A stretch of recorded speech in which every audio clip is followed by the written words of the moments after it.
Bonsoir à toutes et à tous, ici Julien Flo du site gravecobourse.fr et je profite donc de mon retour au bercail pour vous faire l'analyse non pas le samedi mais le faire ce soir parce que tout simplement je suis chaud et je risque très certainement d'être fatigué demain, donc je préfère attaquer tout de suite ce soir.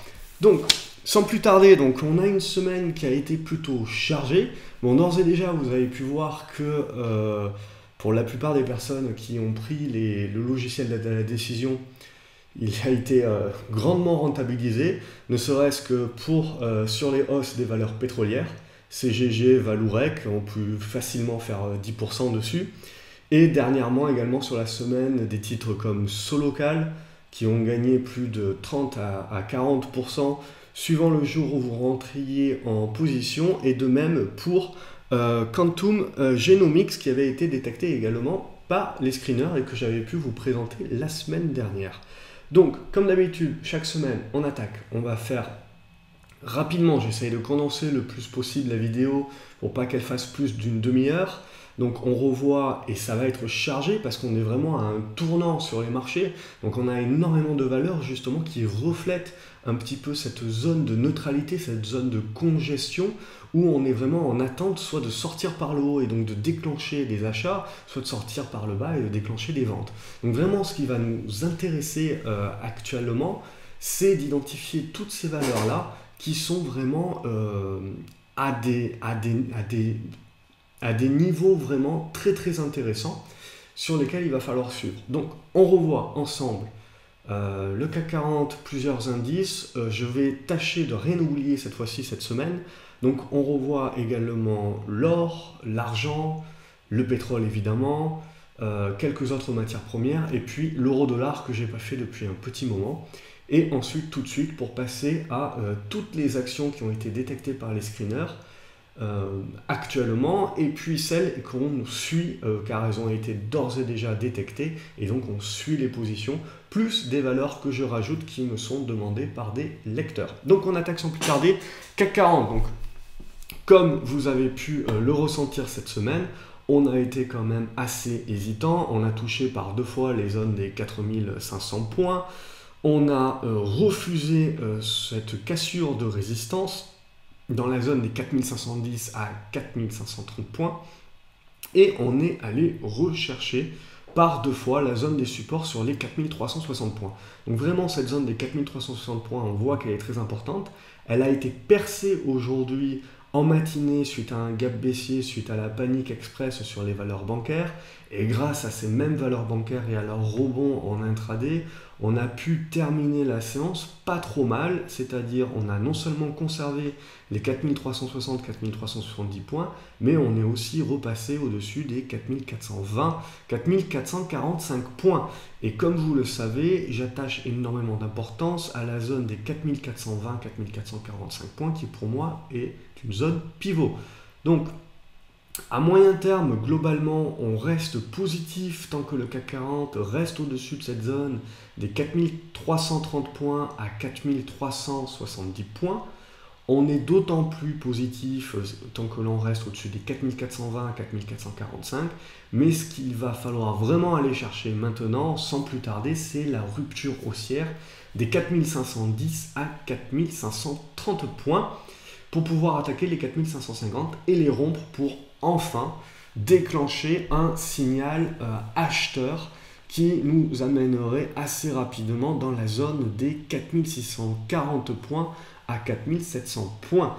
Nous en sommes donc pas encore ici, il y a énormément, on le voit, d'hésitation et on attend tout simplement la décision. La décision potentiellement pourrait être aidée par les marchés américains. Alors les marchés américains, eux, ils sont dans une tendance beaucoup plus de congestion et de consolidation, c'est-à-dire qu'on avait eu un mouvement haussier dans ce biseau ascendant qui a été rompu à la baisse, où on a eu un pullback et un retracement sur l'ancien support devenu résistance, et donc maintenant vous le voyez dans cette zone-là, tout simplement, on est dans une congestion.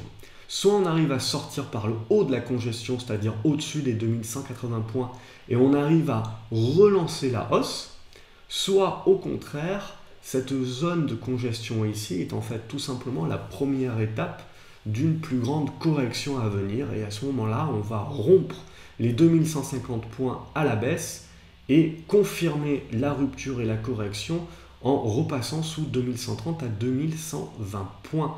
Et là, concrètement, ça serait assez négatif pour les indices qui très certainement reviendraient jouer la zone des 2080 points. Et évidemment, les marchés américains, même si le CAC 40, je trouve, est dans une meilleure configuration graphique que les marchés américains restent directeurs. Et donc, forcément, s'ils venaient à corriger, il ne faudrait pas s'attendre à voir le contraire sur le CAC 40. Si on regarde au niveau du Dow Jones, on a exactement la même configuration que pour le S&P, c'est-à-dire tout simplement qu'on est dans une phase de congestion et que ce que l'on attend tout simplement, ça va être la capacité du Dow Jones à rompre les 18 400 points, on le voit, 18 500 points pour réintégrer son biseau ascendant et donc relancer une hausse. Et tout cela en restant au-dessus de ces supports sur les niveaux des 18 100 points, donc à ne pas rompre à la baisse, puisque ça déclencherait sur confirmation sous 18 000 points la mise en place d'une correction un peu plus importante. On passe tout de suite au Brent. Donc on a quelque chose de très intéressant. Donc c'est impossible de dire s'il y a eu accord ou désaccord vis-à-vis de l'OPEP. Ce qui est sûr, c'est que le marché a réagi de manière positive. Et donc vous le voyez, ce que je vous montrais depuis déjà plusieurs semaines, c'est-à-dire cette consolidation en fait haussière sous notre oblique baissière ici, est en train tout simplement d'être attaqué à la hausse et d'être rompu à la hausse. Donc c'est cela qu'il va falloir observer et on va très certainement avoir un signal d'achat et un signal de retournement haussier sur le pétrole dans les jours à venir. Donc vraiment c'est ça à surveiller. Au-dessus des 45 $, on reste positif et on viserait un retour dans la zone des 56 $. Si on regarde au niveau du WTI, donc au niveau du pétrole américain, on a la même chose, sauf que lui, il a déjà commencé à casser à la hausse et à valider son signal d'achat. Donc, qui sera confirmé sur rupture, on le voit, des 48,40 $, et on devrait pouvoir viser les 54 $. On reste positif au-dessus des 44 $. On en vient donc à l'or, que j'ai promis de suivre. Donc, l'or est dans une tendance haussière, on le voit depuis décembre 2015. On est en train de consolider dans un biseau descendant. Dans la majorité des cas, le biseau descendant casse à la hausse et donc va relancer la tendance haussière. Et pour cela, ça deviendra moins de risque une fois que l'or aura rompu les 1330 $ à la hausse. On surveille en support les 1300 à 1295 $. Si on venait à rompre ces 1295-1300 $ à la baisse, on validerait tout simplement une correction un peu plus profonde, très certainement dans la zone des 1260 $, 1250 $, où on aurait un premier support. On a la même chose au niveau de l'argent, qui est également évolue dans une tendance haussière depuis décembre 2015, qui est en train de stagner et de consolider dans un triangle symétrique. La relance haussière se fait au-dessus des 19,80 $. Une correction beaucoup plus profonde se lance sous les 18,60 $. Si on regarde donc globalement, si on regarde la majorité des matières premières, la majorité des matières premières sont en train tout simplement de mettre en place des retournements haussiers. Donc on a exactement la même chose également sur le cuivre qui évolue dans un très long triangle symétrique et sur lequel on va être très positif sur une sortie haussière tant que l'on évolue au-dessus des 2150 $.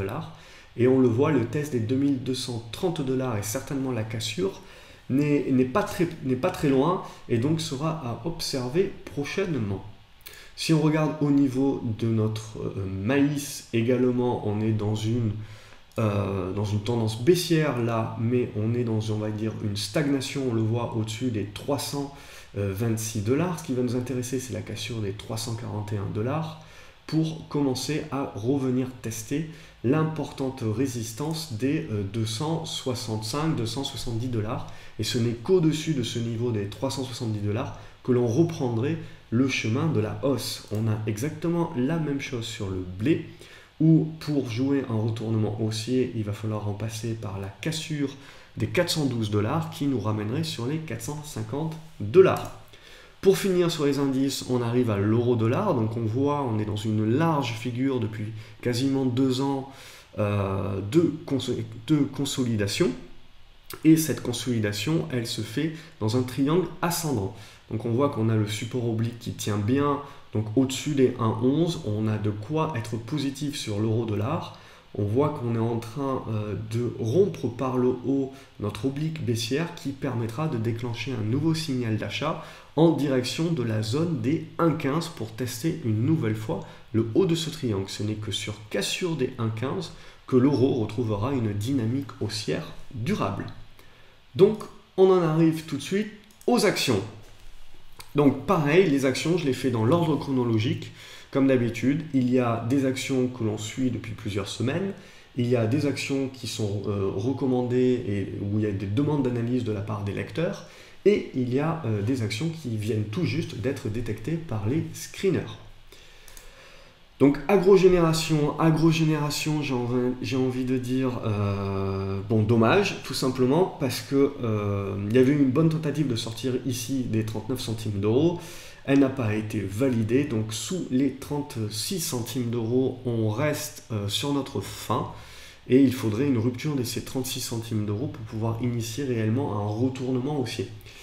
Là, on voit qu'on est en train tout simplement de rompre les plus bas, donc ce triangle ici n'a tout simplement plus lieu d'être, et il va falloir commencer très certainement à avoir plus un canal, la mise en place d'un canal. Donc on reste sur les 29 centimes d'euros, donc sur les plus bas atteints en février 2015. Ce niveau devrait pouvoir lancer une réaction, et cette réaction, seulement si elle est capable de revenir au-dessus, on le voit, des 34-35 centimes d'euros, permettrait vraiment d'être un signal très très encourageant et fort, de dire c'est la fin d'une baisse, et cette fois-ci, les 37-38 centimes d'euros vont être attaqués avec une grande chance de passer. Mais pour le moment, donc, et c'est pour ça que je vous conseille toujours de ne pas y mettre plus de 5% de votre portefeuille, c'est du spéculatif, c'est une penny, et on reste en tendance baissière, donc, et non pas moindre risque. Air France KLM, ça, c'est détecté tout simplement par le rebond technique. Rebond technique, on est dans un biseau descendant, on le voit. Ce qui va nous intéresser d'une part, c'est la bonne tenue du support des 4,60 €, on le voit, par 3 fois il a tenu. Et la séance du jour, donc de ce vendredi, est assez intéressante.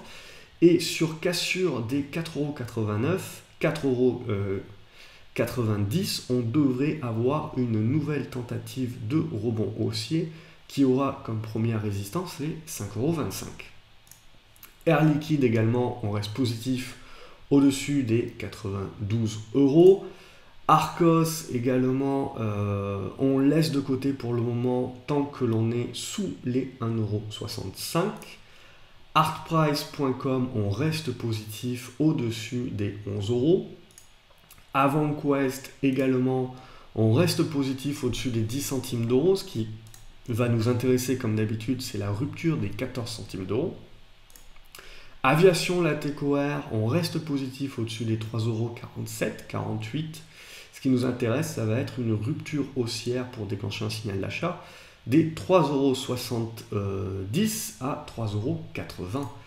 AXA également, ce qui nous intéresse, on joue à se faire peur, on arrive à bien rebondir, mais on est en train tout simplement de rompre par le bas notre oblique support. Et donc, comme je l'ai indiqué, le CAC 40 ne pourra avoir une tendance haussière durable que si les valeurs bancaires et financières sont capables, elles aussi, de mettre en place une tendance haussière durable. Or, avec tout l'épisode de la Deutsche Bank, en ce moment, c'est un petit peu l'optimisme sur les bancaires est un petit peu mis à mal.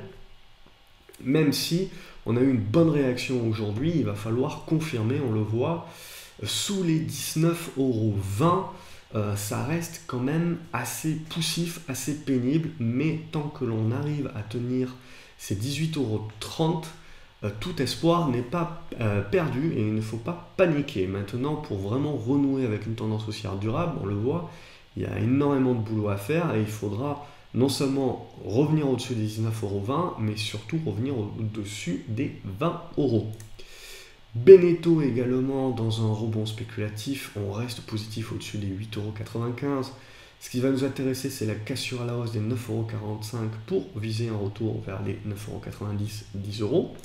Bolloré également pour un rebond spéculatif, ce qui nous intéresse, c'est la tenue des 3 € et un retour du titre au-dessus des 3,20 € qui permettrait de relancer un rebond. Bouygues également, on est dans un rebond spéculatif, on arrive sur les zones de résistance, dans la zone des 30 €. Carrefour, pour moi, très intéressant dans une zone d'accumulation. On est en train de rompre par le haut notre oblique baissière long terme.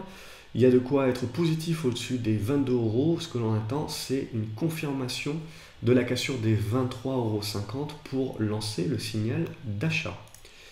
CGDIM, il n'y a pas beaucoup de volume, je vais la retirer de la liste. Ce qui serait intéressant, c'est une capacité du titre de revenir au-dessus des 26,40 € pour déclencher son signal d'achat, mais il n'y a pas vraiment assez de volume.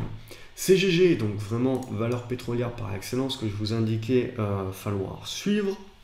Donc ce qui nous intéresse, c'est la capacité du titre, après 2 belles séances avec du volume, de confirmer cette cassure.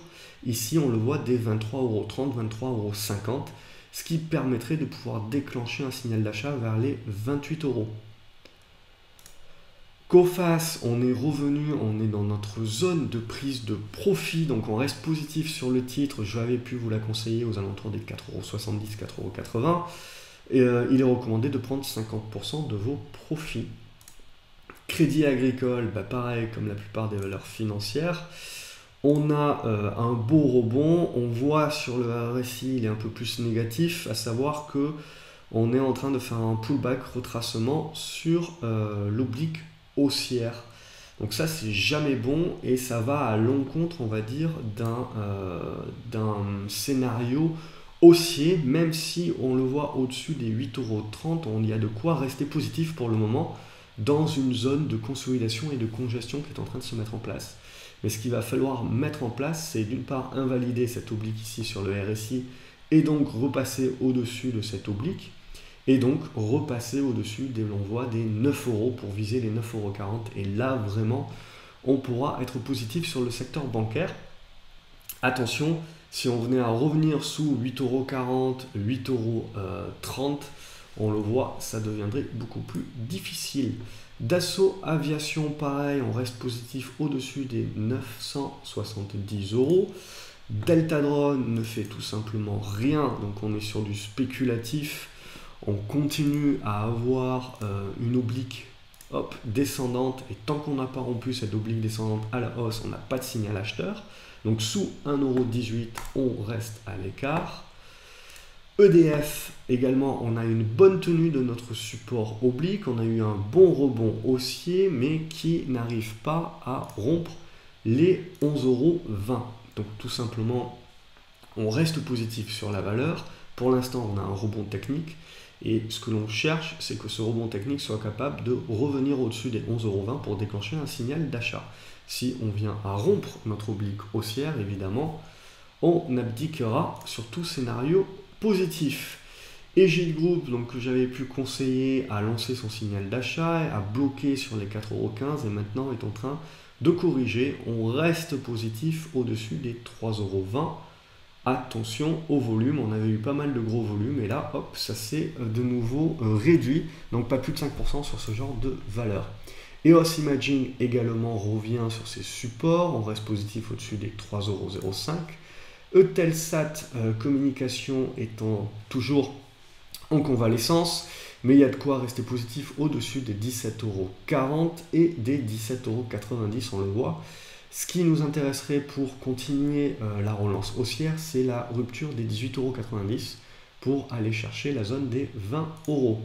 Fagron continue son chemin haussier depuis le conseil sur les 6,50 €. Donc au-dessus des 9 €, on le voit, on reste haussier. Donc les 9 € avaient joué un rôle de résistance ici, et un rôle de résistance ici, ont été rompus à la hausse, et ils jouent un rôle de support. Donc tout simplement, les 9 € deviennent votre stop win En attendant, vous pouvez conserver la valeur qui, au-dessus des 10,40 €, devrait continuer son chemin vers les 12,50 €, 12,70 €.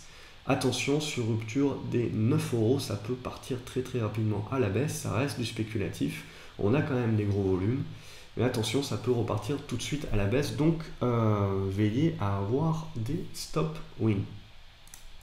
Gossin, donc Gossin, tout simplement, je suis en position, j'ai une petite position dessus, vous pouvez le voir.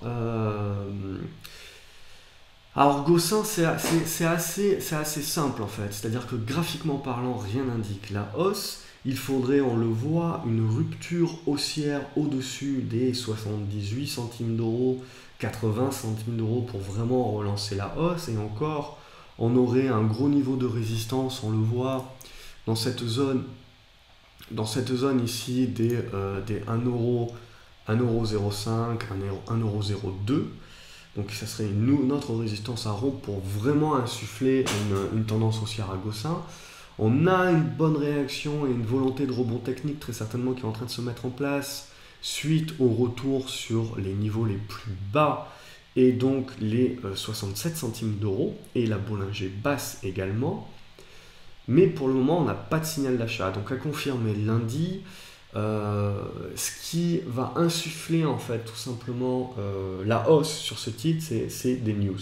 La société manque cruellement de news, c'est-à-dire que on est en attente pour que le titre monte vraiment et que le marché s'intéresse vraiment au titre. On est en attente de deux choses. Premièrement, la signature de nouveaux contrats. Et deuxièmement, la capacité de l'entreprise à pouvoir fournir les contrats existants. C'est-à-dire qu'on a une valorisation de société à 20 millions d'euros, on a un carnet d'ordre à 120 millions d'euros sur les 5 prochaines années. Tout simplement, il y a eu des augmentations de capital, donc la société est capable de se financer. Mais la grosse question, c'est va-t-elle être capable, industriellement parlant, de produire ces 120 millions d'euros de contrats? Et c'est en cela que le PDG est en train de chercher un adossement. Et tout simplement, en fait, tant qu'il n'y a pas de news sur cet adossement, les investisseurs doutent sur la capacité de l'entreprise à pouvoir délivrer et à pouvoir produire ce carnet de commandes.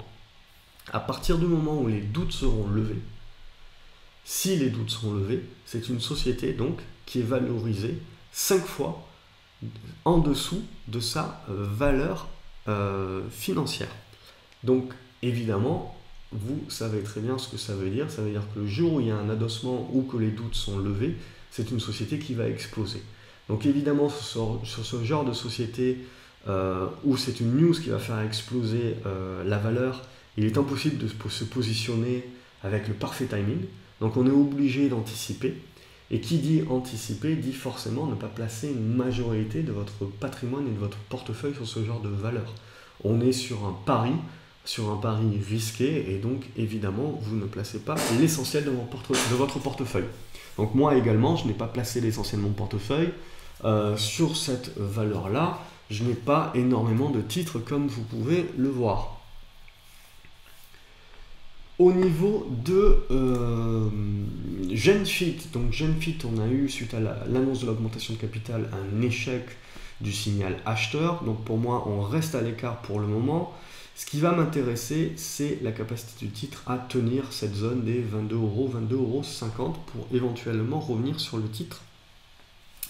Mais cela après tout simplement l'augmentation de capital. Je n'aime pas rentrer sur les titres avant les augmentations de capital. Je préfère attendre d'avoir les modalités et que les augmentations de capital soient votées. GTT, donc GTT, on reste positif. Ce que l'on attend, c'est une rupture des 27 € à la hausse pour viser les 28 €, 29 €, on le voit. 30 € en résistance et surtout les 36 € à plus long terme. Comme pour la plupart des valeurs pétrolières, je reste positif. On a également comme valeur Natixis, bon, tout comme c'est exactement la même chose que le Crédit Agricole. On reste positif et haussier au-dessus des 3,90 €, mais il va falloir que le titre confirme en rompant les 4,20 €. Neopost également, on a eu une bonne tenue, on le voit, du support qui a relancé la hausse. Donc on est positif au-dessus de ces 22 euros. Nyrstar, on a eu une tentative de rebond. Je vais ajuster l'oblique puisque on a quand même des choses assez intéressantes. Donc on a à peu près donc ce biseau descendant ici qui est toujours en cours. On a cru à une sortie haussière qui n'a pas eu lieu. La valeur consolide, mais on le voit, il y a une mèche basse. Donc tout simplement au-dessus des 6,20 €, 6,30 €, je reste positif sur la capacité du titre, en rompant les 7 € puis les 7,40 € à valider un signal acheteur vers les 8,10 € et surtout un retour sur les 9,50 €. Orange également, pour moi, on redevient positif, a été détecté par les screeners. Donc je vous l'avais présenté déjà la semaine dernière. On reste positif suite à la rupture, on le voit, de ces 13,50 €. Paro également, mauvais résultat, etc. Donc on avait pu déjà être méfiant sur le titre. Il faut continuer à être méfiant. Le titre est en train d'aller chercher le bas d'une ancienne oblique d'un biseau descendant. Donc pour le moment, il faut attendre. Il peut y avoir un rebond spéculatif, mais rien ne nous indique que ça va être le cas, si ce n'est la mèche basse de la figure aujourd'hui. Mais tout comme la plupart des valeurs qui baissent pour des profit warning, avec des gros gaps comme ça, il convient pour l'investisseur lambda de rester à l'écart tant qu'il n'y a pas de signal probant. Peugeot également, je reste positif au-dessus des 13 €, j'attends une rupture des 14 € pour lancer le signal haussier. Prologue, je suis sorti de ma position aujourd'hui, certainement à tort, puisque on est dans un biseau descendant, donc on n'a pas de signal acheteur. Donc il est normal que l'on continue à évoluer dans le biseau descendant. Le signal acheteur ne viendra que de la rupture de notre oblique descendante sur la zone, on le voit, des 1,05 €, 1,15 € et puis 1,28 €. C'était une position que je voulais conserver pour le long terme. Je pense que je suis sorti de manière prématurée. Au-dessus des 85 centimes d'euros, on voit que c'est certainement de manière prématurée. Mais bon, c'est moins de risque d'être sorti, mais on a une bonne réaction, on a des bons volumes, on a quand même quelque chose d'assez intéressant sur Prologue, qui d'un point de vue fondamental est également une bonne boîte. Sequana également, donc on a eu un échec sur le rebond, on reste attentif sur la valeur, mais le signal d'achat ne viendra que de la rupture des 1,77 €, 1,80 €.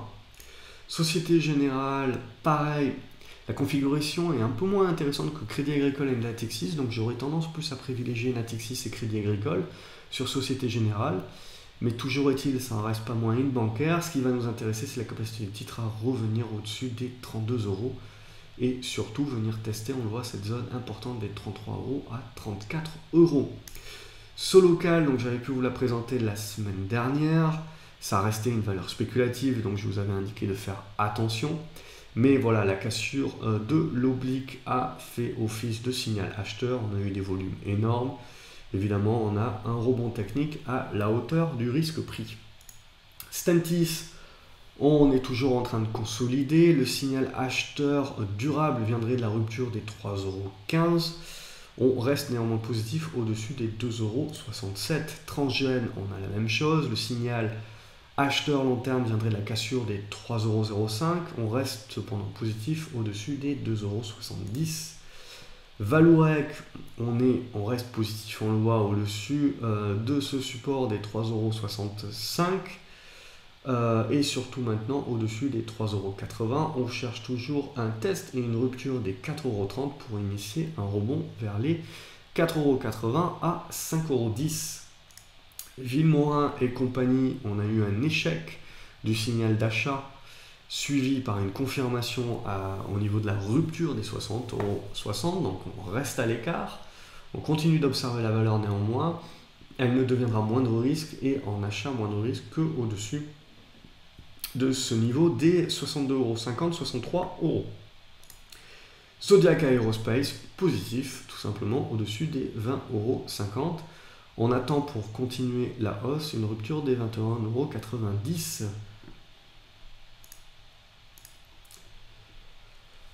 Au Plata, donc au Plata, on a toujours cette consolidation, cette congestion, on reste positif voilà, au-dessus des 1,15. Les 1,15 ont joué leur rôle de support aujourd'hui, on le voit. Ce qui nous intéresse, c'est la capacité de titre à rompre les 1,21€, 1,22€ pour pouvoir initier un renouveau haussier beaucoup plus long terme. BIC également, il y a de quoi être positif au-dessus, on le voit, de ces 127€. Au-dessus des 134-135€, on réinitierait un signal d'achat. Blue, attention au volume, mais intéressante au-dessus des 13,90€, 14,60€. Christian Dior, que j'avais déjà présenté la semaine dernière, positif au-dessus des 150€. Euronext également, on reste positif au-dessus, on le voit, de ces 37€, 36,90€. Il faudrait une rupture des 39,50€ pour initier une relance haussière. Europa Corp, donc on a eu un signal d'achat qui a été donné.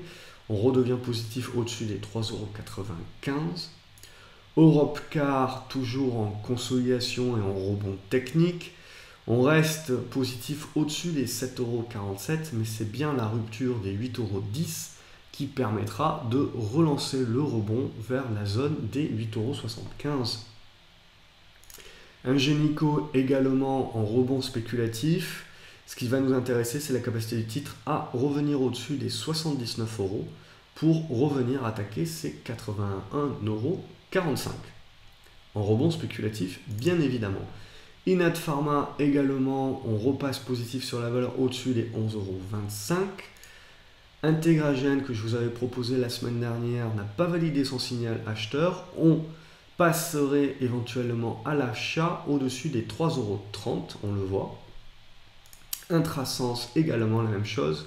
On passerait éventuellement en achat moins de risque au-dessus des 90 centimes d'euros. Lucibel est déjà en achat moindre risque, on reste positif au-dessus des 2,40€. Ces valeurs sont bien entendu des valeurs spéculatives.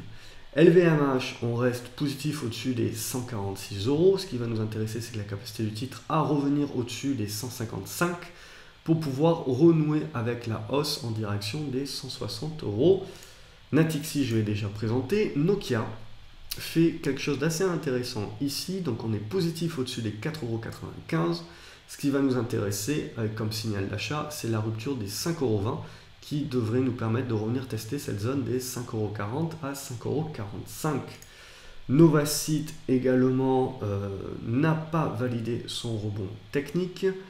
On repasserait en rebond technique au-dessus des 1,40€, 1,46€. Prologue, j'ai déjà présenté. Quantum Genomics, rien de plus à rajouter, si ce n'est que je vous l'avais présenté la semaine dernière, donc en achat de retournement, signal, et ce retournement a été validé, et donc maintenant il est recommandé de prendre au minimum 50% de vos profits et de placer un stop win sur l'autre moitié de votre position sur la zone tout simplement des 6,90€. Renault également pour un rebond tout comme Peugeot, même si je pense que la configuration de Peugeot est plus intéressante que celle de Renault. Au-dessus des 74€, on devrait avoir la capacité de revenir dans la zone des 76-77€. Sanofi également, on repasserait à l'achat sur rupture des 70,50€, 71€. TF1, on repasserait à l'achat pour jouer un rebond spéculatif au-dessus des 8,85€. Et Vivendi, pour conclure, on reste positif au-dessus des 17,30€. Voilà, contrat rempli, 34 minutes de vidéo. J'espère comme d'habitude que ça vous a plu, que je n'ai rien oublié cette fois-ci. Je vous suggère de vous abonner à la chaîne pour recevoir une notification email à chaque fois que je publie une nouvelle vidéo et donc pouvoir la regarder quand il vous sied. Vous pouvez également, si vous avez apprécié la vidéo, m'encourager en appuyant sur le pouce en l'air, le pouce bleu, et partager cette vidéo également avec un ami qui suit la bourse et qui sera très certainement intéressé si vous le pensez. Voilà, moi il ne me reste plus qu'à vous souhaiter un excellent week-end. retour à la normale sur le site puisque je suis rentré donc à partir de lundi. Et donc on va continuer de suivre très largement les indices américains et surtout le CAC 40, car on est un petit peu à la croisée des chemins. Donc la croisée des chemins, vous avez pu le voir, pu le constater, énormément de gaps, c'est très difficile à trader, donc c'est pour ça qu'il est important de prendre du recul sur les graphiques, et tout simplement le zigzag devrait arriver à son terme. Alors pour le moment il est encore prématuré de savoir quel sens privilégier, même si au-dessus des 4420 j'ai plutôt une tendance à privilégier un biais haussier. Mais comme on a pu le voir, le CAC 40 a la capacité de passer au-dessus et en dessous de ces 4420 points assez facilement. Et donc je pense que vraiment le signal encourageant pour les haussiers et pour les acheteurs va vraiment venir de la capacité du CAC à vraiment s'ancrer au-dessus des 4420 points. Maintenant, il ne faut pas se leurrer, même si on devait avoir, je pense, un renouveau d'une tendance haussière, je pense que cette tendance haussière sera assez chaotique, c'est-à-dire qu'on aura des corrections qui seront assez rapides, assez importantes, mais qui ne mettront pas à mal la tendance de fond. Donc il faut, je pense, commencer à s'habituer un petit peu à ces mouvements erratiques et ajuster donc votre stratégie, vos stop-loss et votre plan de trading en fonction de cela et surtout en fonction de votre horizon de placement. Voilà, je vous souhaite un excellent week-end et je vous dis à lundi.